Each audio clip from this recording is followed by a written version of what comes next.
Hello.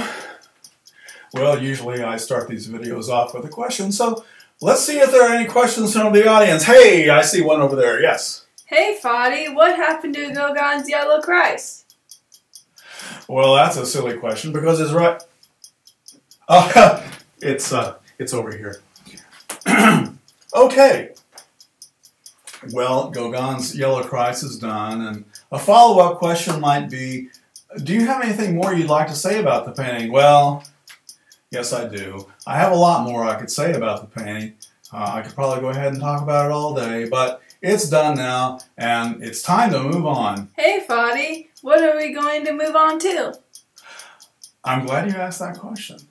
Okay, well, we're going to move on now to a still life by a French painter named Georges Braque. Now, Georges Braque is not a household name, but his partner in crime certainly is a household name. That was Pablo Picasso.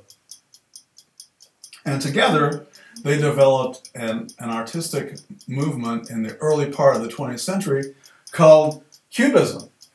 Now, the working partnership between Braque and Picasso was pretty close, and Braque described their exploration, their development of Cubism, as like two mountain climbers roped together. And Picasso kind of acknowledged this close relationship in his own way because he came up with a nickname for George. He called him Wilbur, with the implication that he was Orville. So we're talking about Orville and Wilbur Wright, two brothers who explored this fantastic new realm of flight in the early part of the 20th century. So where did Cubism come from anyway? What started it? What launched Cubism? Well, in 1905, Albert Einstein had his miracle year.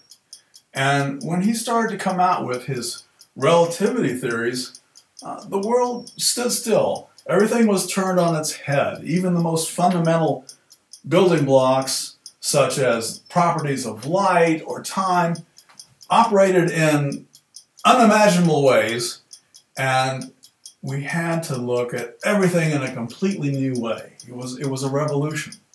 Now, artists love to try to look at things in a new way. So, Cubism came about as a response to that. And I'm sure we're going to explore more as we progress through this video series. And now I'm starting to get nervous. Hey, how much time do I have left? About 2 minutes. 2 minutes? What am I going to do for the next 2 minutes? Okay, well, I can go ahead and tell you a little bit more. Cubism is kind of divided into two parts. There's the analytical phase. That's the early development. And then later on, there was a synthetic phase of Cubism. The still life that I'm going to be painting is from that later phase. Also, another note is that I got some feedback from the Yellow Christ painting. Some people were disappointed that I started the video as the painting was already fairly well along. They wanted to see it from scratch, you know, starting with a blank canvas and then moving to a finished product. So this one is going to be a little different. The Braque still life will be starting from a blank canvas. Now tell me how much time I've got left. About a minute. A minute? What am I? Well, now what am I going to do for the next minute? Da da da da da da da da da da da da da da. Oh oh oh oh oh oh.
Bye.